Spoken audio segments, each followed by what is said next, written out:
"We can't have him living here anymore," my stepdad said after manipulating everyone. I was unstable. I left that night. A week later, they received eviction papers. I'm 19 years old, trying to figure things out like most people my age. The difference is, I've been the responsible one since I was just a kid. When my dad died, I was only 7. I didn't get the luxury of being just a child anymore.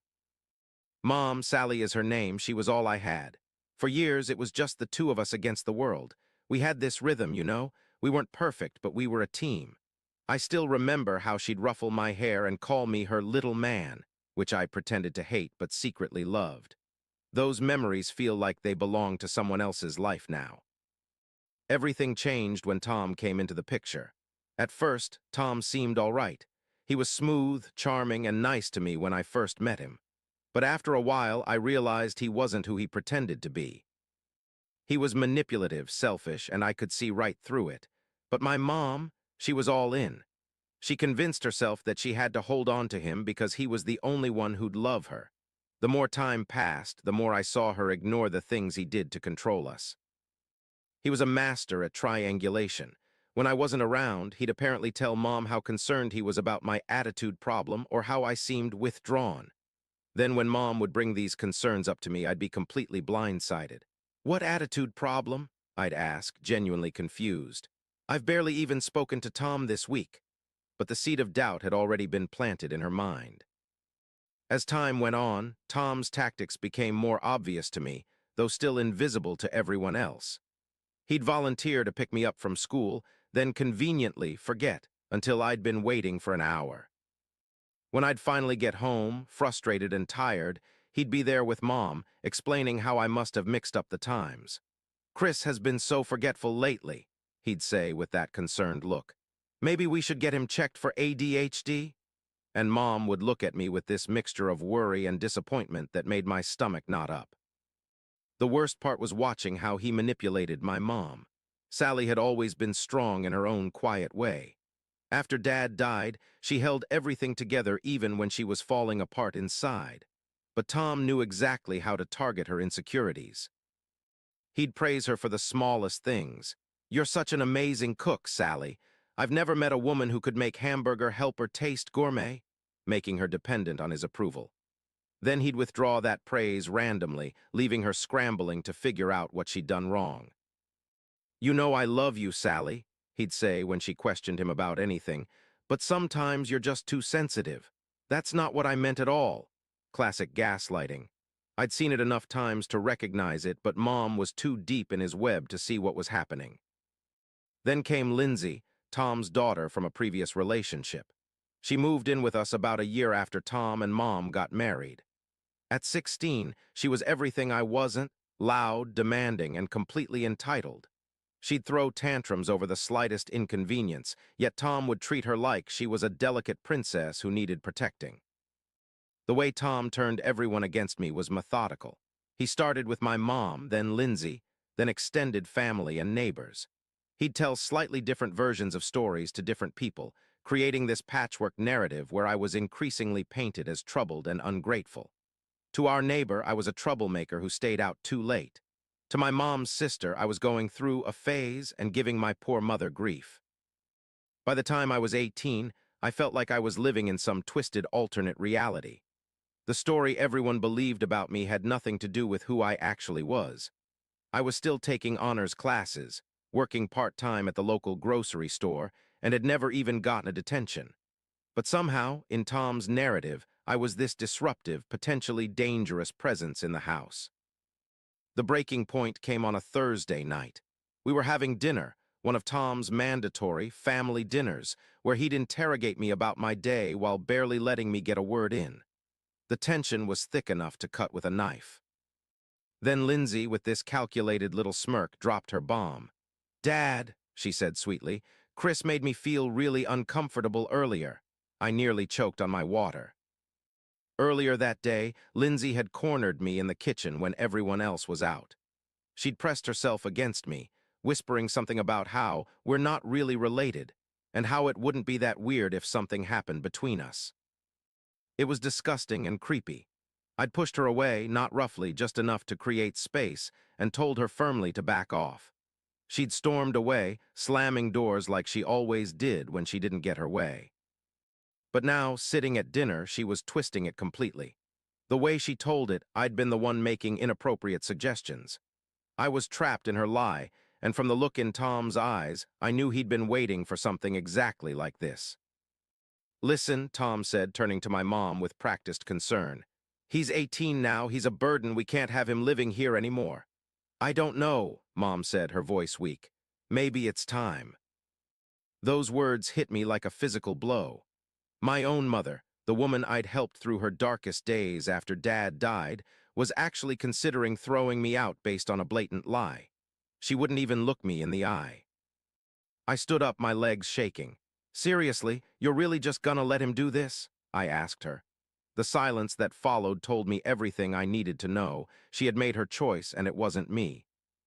That night, I packed my things, just 2 suitcases of clothes, my laptop, and the few remaining photos I had of Dad that Tom hadn't managed to lose. I didn't have a plan, just the desperate need to get out of that toxic environment before I completely lost myself in Tom's twisted reality. I called Uncle Jack, my dad's brother. We weren't super close. Tom had made sure of that by telling Mom that Jack was a bad influence who enabled my attitude problems, but he was the only person I could think of who might understand. He picked me up without hesitation, not even asking for details until we were safely at his apartment. But even after I'd physically escaped, Tom's manipulation continued. Within days, he was spreading stories throughout the neighborhood. To some, he claimed I'd stolen money from them. To others, he hinted that I had violent tendencies. He even contacted my workplace, expressing concerns to my manager about my reliability, nearly costing me my job. It was like he couldn't stand the idea that I'd escaped his control, so he was determined to destroy whatever independent life I might build. He contacted distant relatives, old family friends, even my high school counselor, spinning different versions of the same lie, that I was troubled, potentially dangerous, and had abandoned my poor mother who had done everything for me. Some people believed him without question. My neighbor, who used to give me cookies when I was little, now crossed the street to avoid me. My friend's parents suddenly didn't want him hanging out with me. Even my mom's parents, my own grandparents, sent me a stiffly worded email about respecting my mother and giving Tom a chance. Update 1. There were days when I didn't know who I was anymore. Was I really the problem? Was I truly this violent, ungrateful, selfish kid that he'd convinced everyone I was? No matter how many times I told myself it wasn't true, his words still found their way inside my head, taking root like some invasive weed that refused to die. Then came the phone call that changed everything. I was at work, stacking produce in the organic section of the grocery store, when my phone vibrated in my pocket. Uncle Jack rarely called during my shifts, so I knew something was up. I quickly stepped into the back room to answer. "Chris, you need to come home as soon as your shift ends," he said, his voice unusually tense. "There's something you need to see." I spent the rest of my shift distracted, nearly knocking over a display of cantaloupes as my mind raced through possibilities. Had something happened to Mom? Had Tom escalated his smear campaign against me? By the time I pulled into Uncle Jack's driveway, my stomach was in knots. Jack was waiting for me at the kitchen table, an old leather folder spread open in front of him. He looked up when I walked in, and there was something in his expression I couldn't quite read, a mixture of anger, disbelief, and what almost looked like triumph. "Sit down, kid," he said, pushing the folder toward me. "I've been cleaning out some of my old files, and I found something that should have been given to you a long time ago." I sat, pulling the worn folder closer. Inside was a stack of legal documents, the kind with official seals and signatures at the bottom. The paper felt heavy in my hands as I started to read, the legal jargon swimming before my eyes until I caught a familiar address, our home address, followed by my name. "What is this?" I asked, though part of me already knew, a slow realization dawning as I scanned the document. "Your father's will," Jack said, his voice softer now. "Your dad left the house to you, Chris, not to Sally, not to be shared to you directly. He set it up in a trust that you'd gain control of when you turned 18. I was supposed to be the executor, but after your dad died." He trailed off, running a hand over his face. "Sally was so broken, I couldn't bring myself to push the issue then, and as time passed, I assumed she knew, that she was holding it for you until you were of age." I stared at the document, my father's signature at the bottom, suddenly the only thing in focus. "The house that my mom and Tom are living in. It's mine all this time." Jack nodded grimly. "Legally, yes. Since your 18th birthday 4 months ago, that house has belonged to you. Not Tom, not your mom, you." I felt lightheaded, like I might pass out or throw up or both. I wasn't just some kid being pushed out of their home. I was the rightful owner being manipulated and forced out of my own property. All those renovations Tom had made, all the ways he'd erased my dad's presence, he'd been doing to a house that wasn't even his. "Does Mom know?" I finally managed to ask, though I think I already knew the answer. Jack's expression darkened. "She has to. Her name is on these documents, too. She signed as a witness. And I mentioned it to her once years ago before Tom came into the picture. She brushed it off, said we'd figure it out when the time came." That night I couldn't sleep. I kept picturing Tom strutting around my father's house, my house, acting like he owned the place, throwing away my dad's things, cutting down our tree, making my mother believe I was the intruder when all along he was the one who didn't belong. By morning, a strange calm had replaced my anger. For months, I'd felt powerless watching Tom systematically dismantle my life. But now I had leverage, I had the truth, and I had the law on my side. I spoke with Jack over breakfast, laying out what I wanted to do. He listened without interrupting, then nodded slowly when I finished. "It won't be easy," he warned. "Tom won't go quietly, and your mom—" "This could be the final break between you two. Are you prepared for that?" Was I? I thought about all the times Mom had stood by silently while Tom belittled me, all the times she'd chosen his version of events over mine. The way she'd hesitated at the dinner table when Lindsay lied about me, like she was actually considering whether her own son was some kind of predator. How she'd let Tom erase every trace of my father from our home without protest. "Yes," I said finally. "I'm prepared." That afternoon, I met with a lawyer Jack recommended. He reviewed the documents, his expression growing increasingly grim as he flipped through the pages. "This is straightforward," he said when he finished. "The house is yours, no question. Your mother has been living there essentially as a tenant since you turned 18, though I'm sure she didn't see it that way. We can file for eviction immediately." "And Tom?" I asked. He smiled, though there was no humor in it. "Your stepdad has no legal standing whatsoever. He's not on the deed, not on the will, not on anything. Legally speaking, he's a guest who's overstayed his welcome." We spent the next hour going over my options. I could demand immediate eviction, giving them the minimum legal notice required, just 3 days in our state. I could offer a longer timeline as a courtesy. I could even negotiate some kind of rental agreement if I wanted to maintain ownership, but allow them to stay. That night I sent my mom a text. It was simple, direct. "You have 1 week to leave the house. I know the truth about Dad's will." My heart pounded so hard as I hit send that I could feel it in my fingertips. I didn't know what was going to happen next, but I knew it couldn't be worse than what I had already lived through. Update 2. I waited for the explosion. It came almost immediately, first a call that I let go to voicemail, then a barrage of texts from Mom that oscillated between confusion, denial, and guilt-tripping. "What are you talking about?" the first one read. "This isn't funny, Chris. Please call me back. We need to talk about this. You can't just throw your family out on the street. After everything I've done for you, this is how you repay me." I didn't respond to any of them. I couldn't. I knew if I heard her voice, if I engaged in any kind of back and forth, I might weaken, might start to doubt myself again. So I silenced my phone and tried to focus on my homework, though the words on the page seemed to blur together. Then came a text from an unknown number, Tom. "You ungrateful little shit. Your mother is in tears. Is that what you wanted? To hurt her more than you already have?" That one I almost responded to, my thumbs hovering over the keyboard as I composed and deleted a dozen different replies. In the end, I just blocked the number. This wasn't about hurting Mom. It was about reclaiming what was mine, what Dad had intended for me to have. The next morning, as I was leaving for class, I found Lindsay waiting by my car. She looked smaller somehow, less confident without Tom and Mom backing her up. "You can't do this," she said, her voice lacking its usual edge. "Where are we supposed to go?" I felt a twinge of guilt. Lindsay, for all her faults, was still just a kid caught in the middle of adult problems. But then I remembered how she'd lied about me, how she'd been a willing participant in Tom's campaign to drive me out. "That's not my problem," I said, moving past her to unlock my car. "You have a week. I suggest you start packing." She followed me, grabbing my arm.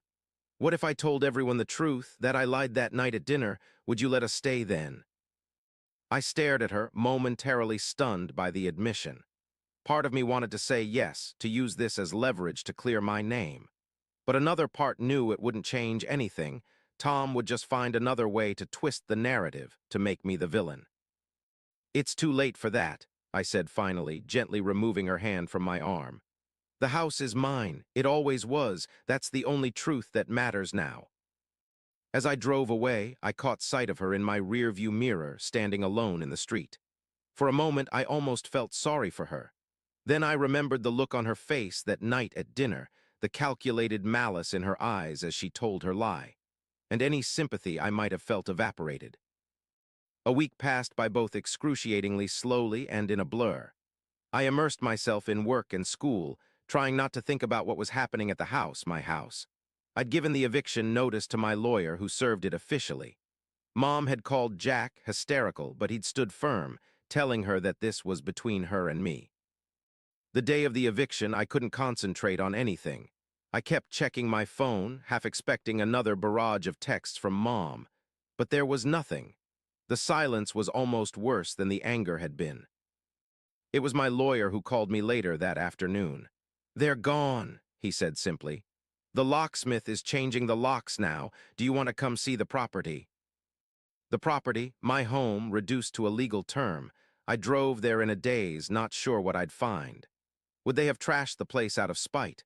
Would Mom have taken everything, leaving me with an empty shell? As I pulled into the driveway, I was struck by how ordinary the house looked from the outside. The same faded blue paint, the same slightly overgrown hedges. If I squinted, I could almost pretend it was still the house from my childhood, before Tom, before everything fell apart. Michael met me at the front door, handing me a set of keys. "All yours," he said. "They took their personal belongings but left the furniture, standard in these situations." I nodded numbly, taking the keys. They felt heavy in my palm, the weight of victory and loss combined. The emotional aftermath was brutal. Even though I had reclaimed my house, even though I had forced Tom out, it didn't feel like a victory. My mother's letter haunted me. I kept taking it out, reading it, wondering if there was any way back from this precipice we'd found ourselves on. Could I forgive her? Should I? I still couldn't get my mom to see that I wasn't the villain in this story.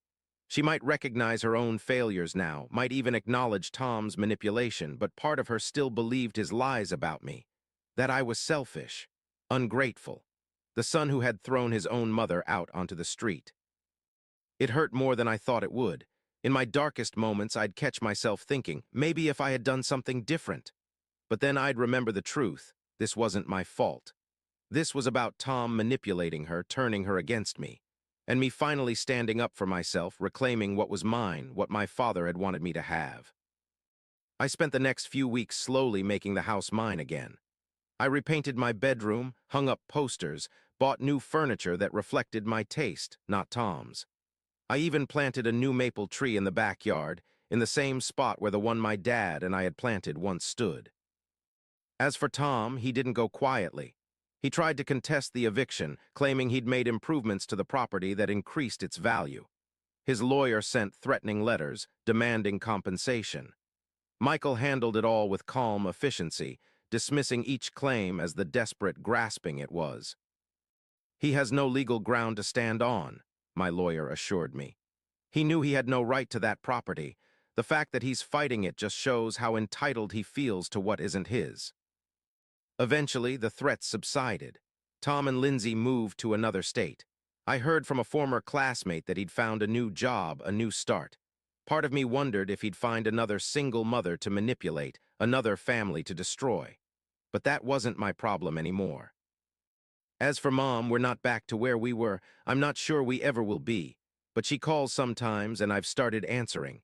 We talk about neutral topics: the weather, my classes, her new job at a different hospital. We carefully avoid discussing Tom or the house or the painful past. It's a fragile truce, but it's something. I don't know what the future holds. Some days the house still feels too empty, too full of ghosts. Other days I feel a quiet pride in having reclaimed what's mine, in having stood up to the man who tried to erase me from my own life. What I do know is this: I'm not the person Tom tried to make me believe I was. I'm stronger than I thought, more resilient than I gave myself credit for. And maybe, just maybe, my dad knew that all along. Maybe that's why he left me the house, not just as a place to live, but as a reminder that I have the right to stand my ground, to fight for what's mine, to build a life that's truly my own.